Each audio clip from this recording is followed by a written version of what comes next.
Hello, hello, everyone. Welcome to New Earth Conversations podcast. I am here with my beautiful friend Jennifer, and to just give some context for our conversation today about the voice-womb connection, Jennifer had reached out to me with some curiosity about it. There was some stuff coming up in her session work. She is a very talented vocal coach. I'll let her speak more to that. And she reached out, very curious, like, do you know about what's going on here? Can you speak more to this? And I laughed and I was like, oh yeah, because I've been having these intuitive insights about the voice-womb connection for almost a decade now. And I thought that we would just come on today and have the conversation so everyone could hear and glean whatever beautiful insights and revelations would help them most on their path right now. So I'll pass it over to Jennifer if you'd like to introduce yourself and just give context for what made you want to reach out in the first place. Yeah, thank you so much, Christina. Thank you for having me on your podcast. Very honored to be here and speak about the voice. It's been my instrument, my calling, my purpose for my whole life, ever since I can remember, in multiple different ways and facets. My name is Jennifer. A little bit about me. I have many projects under many different names, so Jennifer is good. I do music, and I make my own original music. I have like an indie folk pop sound under Indee Star with two E's, Indee. You could find me anywhere on all streaming platforms and all the socials. And then I have a new project. None of that music is out yet. That's like more sound healing, medicine, song, woman, and starting to be a little bit of dance too. So that's under Jhenya. And then I just started Vocal Tribe. And Vocal Tribe is my coaching work. I've been coaching and teaching music for over 23 years, which is crazy to think about. Specifically, voice has been my main instrument that I've helped people with because I've been a singer all my life. I started Vocal Tribe to help singers open up and reconnect with their voice. And just, I feel like now more than ever, people really are feeling that or want to reconnect with their voice and open up their voice. And it's an entire chakra energy center. Like if you can move your body, but if this is silent, you won't feel alive. And I've been so privileged to have lived this life of like dancing with my throat chakra, with my voice my whole life.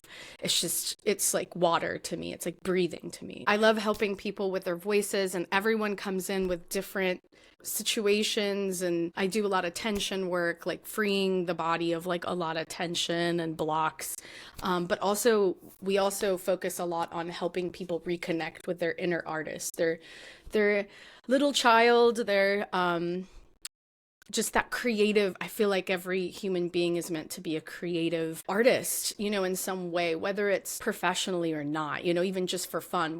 Humans are creative. And so I feel like people connect with their joy and have a more fulfilling life when they get to be artists however they want. And we specialize more on singing and music. So that's kind of what Vocal Tribe is. I had a lot of clients coming to me, including myself and my own singing. And it started just coming up, this connection to the voice, to the womb.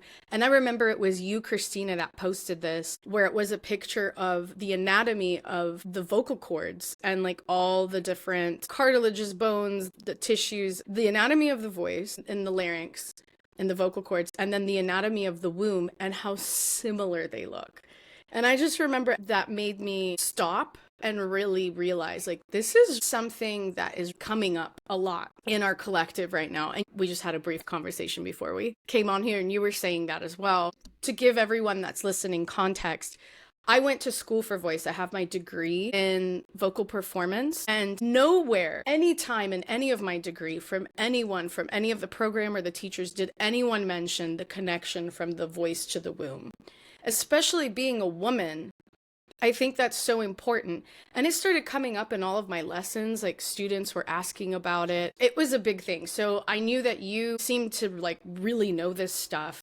And so I reached out to you and I just wanted to know more about how you learned about this, because it's not something that's like you can really find on the internet. So I wanted to reach out to you and I'd love to know more. Yeah, I'd love to share. So for those listening, Jennifer and I both share a vocal background. I grew up always in choirs, singing competitions, opera studio, toured internationally in college. So we both have that classical training background. And like you said, not once was there ever any mention that the voice is so intimately connected with the womb space. And so how I came into the first pings of recognizing this connection was after I left graduate school, after I had my own spiritual awakening back in 2015. My initial phase in my awakening had to do with retrieving my true, raw, primal voice and exiting that containment, that structure, that box that we were forced into in that operatic training, in trying to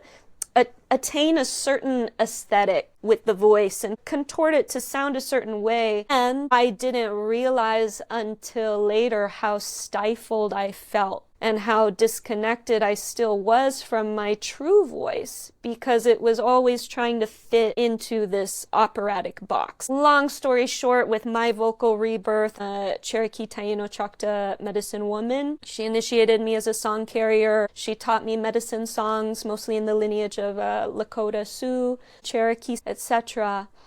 And I was singing a song one day because in the tradition she was passing to me, you must commune with the songs for at least a year before you pass them on or sing them elsewhere. So I was in my private meditation and I had been so scared to really hear the fullness of my voice. I had always been holding back up until that point. Anyway, had a moment where I finally let my voice go to its full crescendo and it cracked. And as you know, in classical training, you don't go off pitch and you don't crack. That's sacrilegious. You have to be perfect. You have to be perfect all the time. And I cracked and I just started weeping because it was like this sudden homecoming back to my true voice, my primal raw sound, the primordial sound that is me.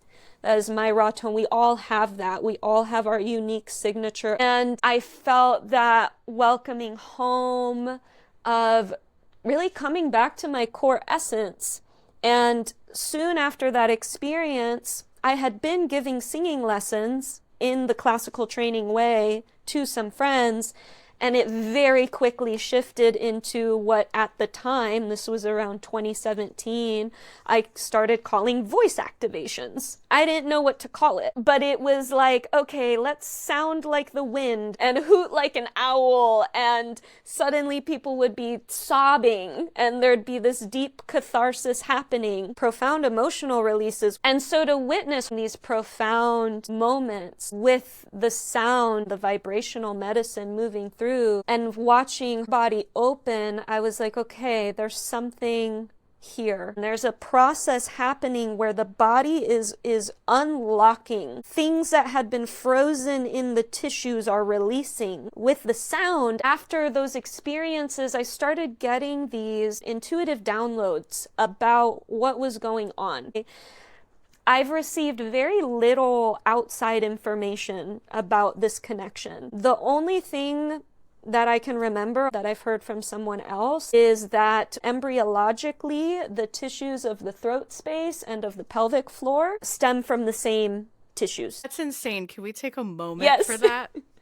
Oh my God, that's huge. Trust. Embryologically, the tissues of the throat and the pelvic floor share origins from similar mesodermal and neural crest cells during early development. So they stem from the same tissues and they migrate from that same area. So they have this shared origin. As the embryo grows, the throat and pelvic floor form at opposite ends of the developing body axis, with the tissues linked by the fascia. The tissues are linked by the fascia. Both areas function as sphincters involved in similar reflexes and react to stress by holding tension. This will come back around in a very important way. That will tie into frozen emotions from trauma later on. She's like, where does that tension come from? Gee.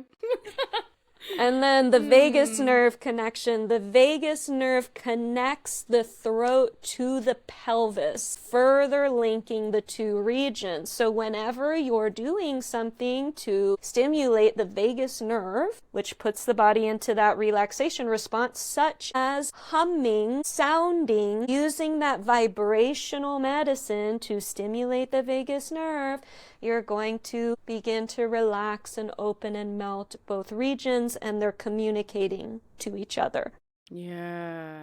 So how this all dovetails in with what was coming to me intuitively, I was seeing when we were sounding, the sound, the vibration, snaking in through the body and finding the places that had tension or were stuck and starting to dislodge and melt, and that would release any frozen memories, frozen feelings that weren't felt during a traumatic event that had been locked and held in the tissues. The vibration started shaking that awake, and in that relaxation it could finally let go and be felt fully, and you could finally have that cathartic moment. And when you're in the full presence and witnessing of the sensation and the feeling moving through, just that witnessing alone was instantaneously transmuting it all back into the unconditional love that it is. So I was seeing that, and simultaneously as I was opening up in the singing and the sounding, primal toning, helping others come into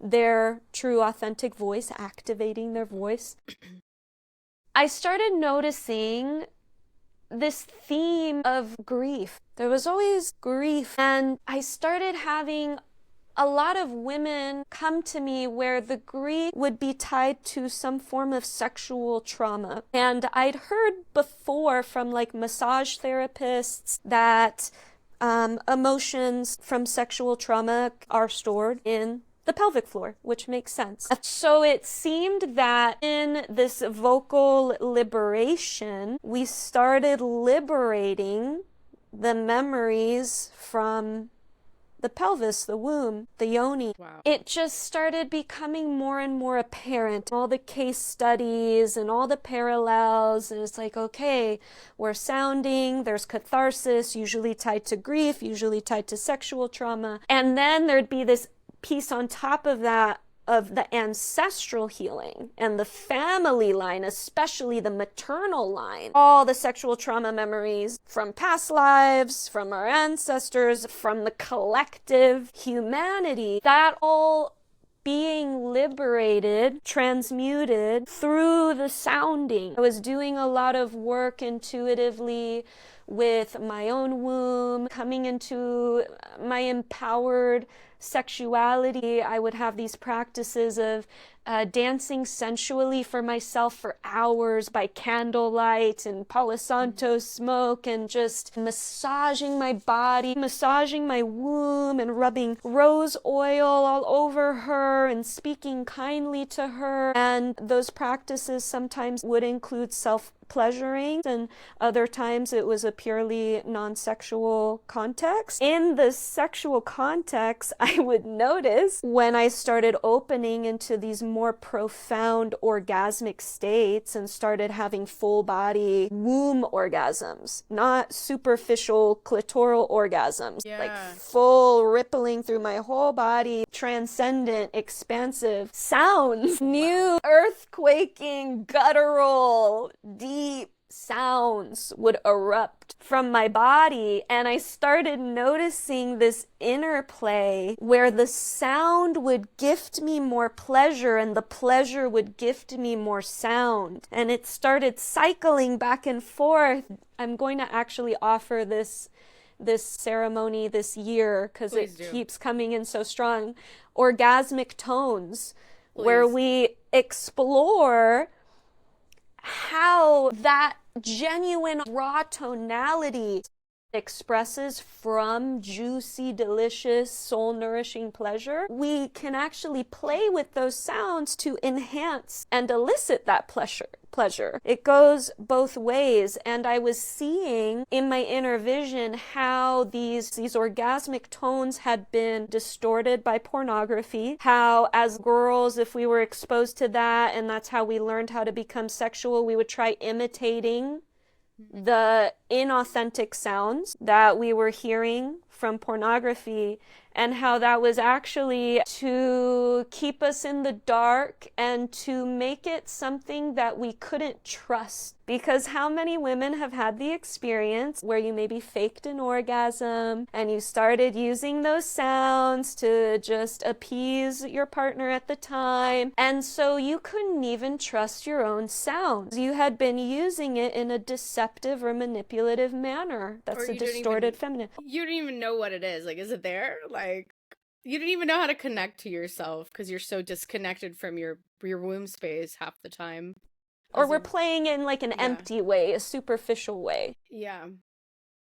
And so we're in this process now as a collective in retrieving those authentic pleasure tones and reconnecting with how the sound opens the womb space to bring us into our natural state as a woman. Yeah. Your birthright is to be in an orgasmic state of beingness, to feel turned on by life itself, to feel ecstatic, grounded rapture from the sun hitting your face and the water moving over your palms and the wind caressing your arms, and all of it is meant to be orgasmic. And when we connect with our raw sound, we get that interplay between the womb and the voice, and we start to return back to our original template.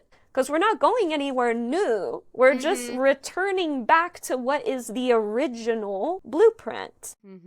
And there's this mass awakening and this mass remembrance happening at many levels, and especially in the divine feminine, just getting louder and louder. We're seeing more and more on social media, people talking about the voice-womb connection, more women being so called to open these areas. And when I was doing the voice activations in 2017, I always had to explain what I meant by the phrase. No one knew what I was talking about at the time. I didn't know what to call it. And then I took a break from social media, deleted all my accounts, got back on in 2022, and I started seeing it everywhere. Everyone was talking about vocal alchemy, voice activation, vocal awakening. It's everywhere.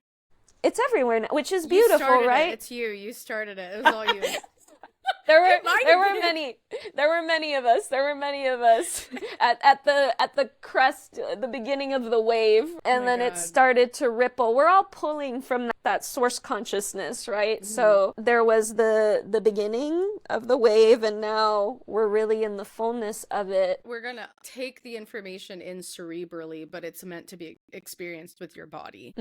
Fully, somatically. Yeah, I'm just, when you take a bite of like a really rich chocolate cake, I feel like that whole that you just did, that was that. I'm like, I need a minute. Hold on. There were so many good tones and moments. I guess what comes up for me, the biggest thing is like Phoenix rising. You mentioned the divine feminine rising and women rising. I'm constantly thinking about this, and thank you for sharing about your awakening. I had a big Kundalini awakening in 2019 that lasted into 2020. Ever since then, I've been in this space and learning about how the feminine is rising. You brought something new to me today, like I never quite thought about. This is a huge part of it, is a woman is meant to be in an orgasmic state at all times. Yes, let's go. I'm so done with the other way of women just struggling, suffering, surviving, or being in her masculine. And you see it shifting.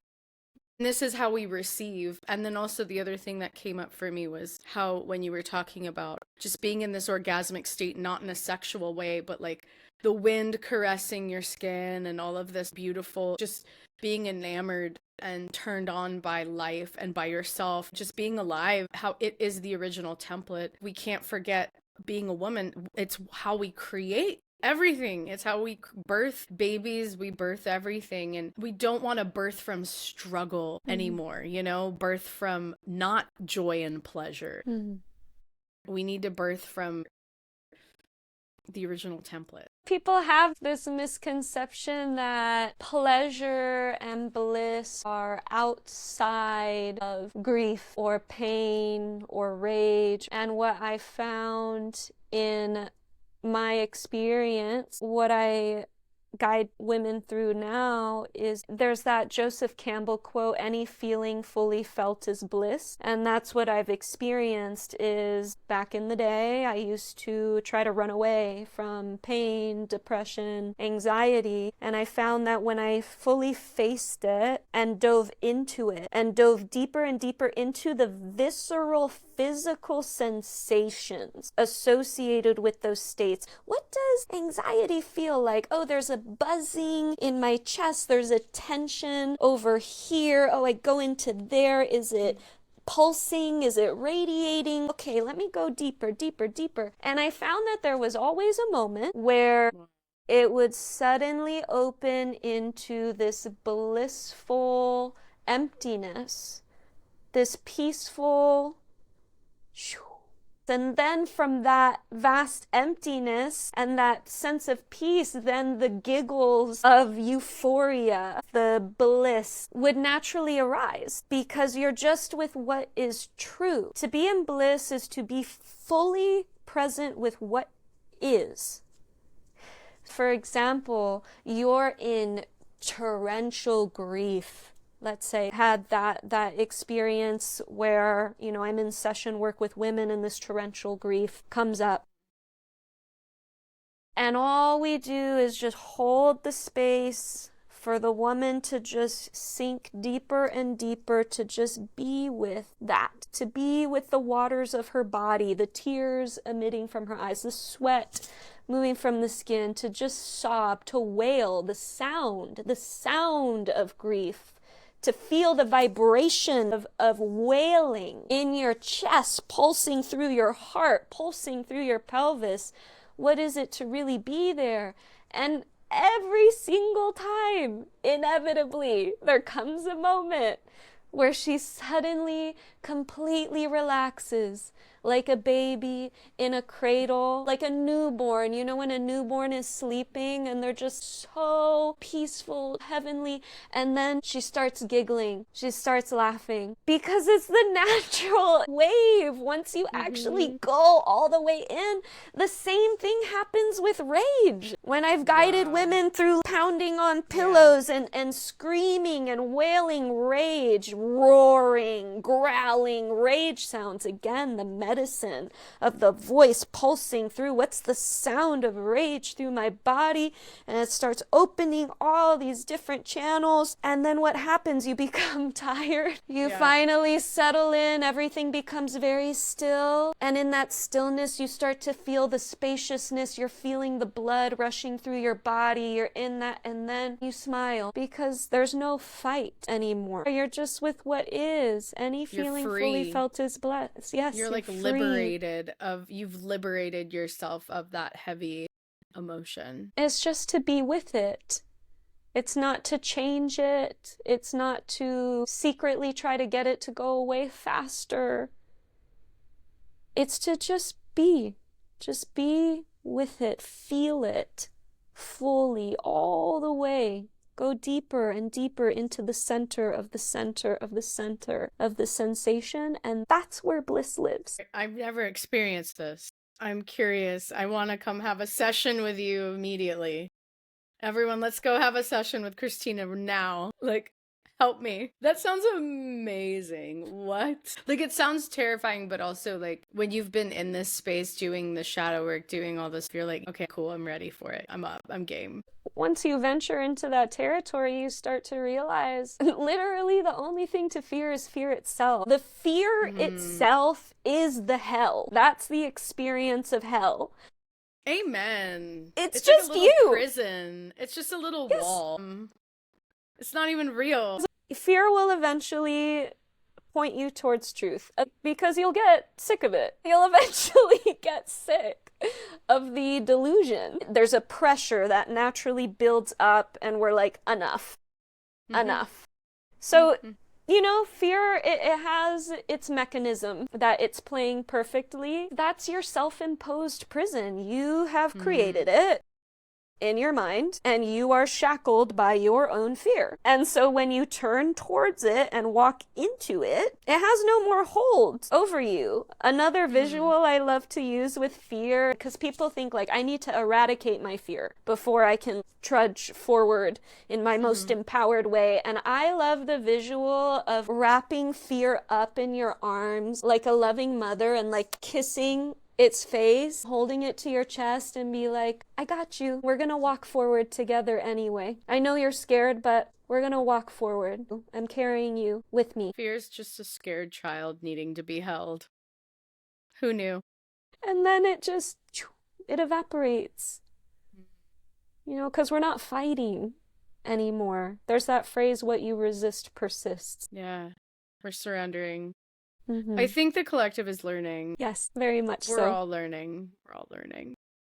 And that's what's going to just keep amplifying as we, bringing it back to the voice-womb connection specifically.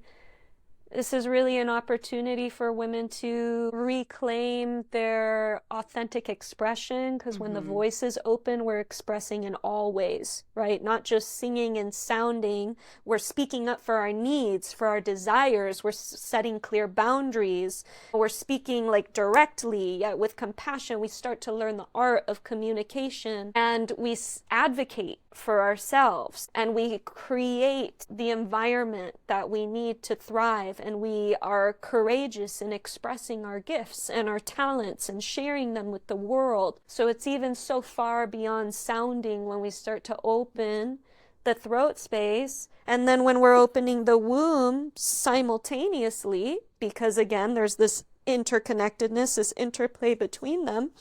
As the womb opens, we're suddenly opening up our discernment, our intuition, our creative power, infinite power to create pleasure, what brings us nourishment. We become so aware of what nourishes us at a soul level.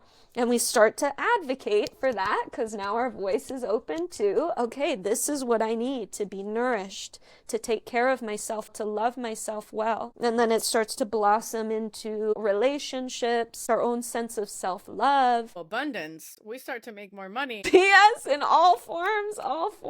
And probably our art. Like, we make more art, whatever it is that we do.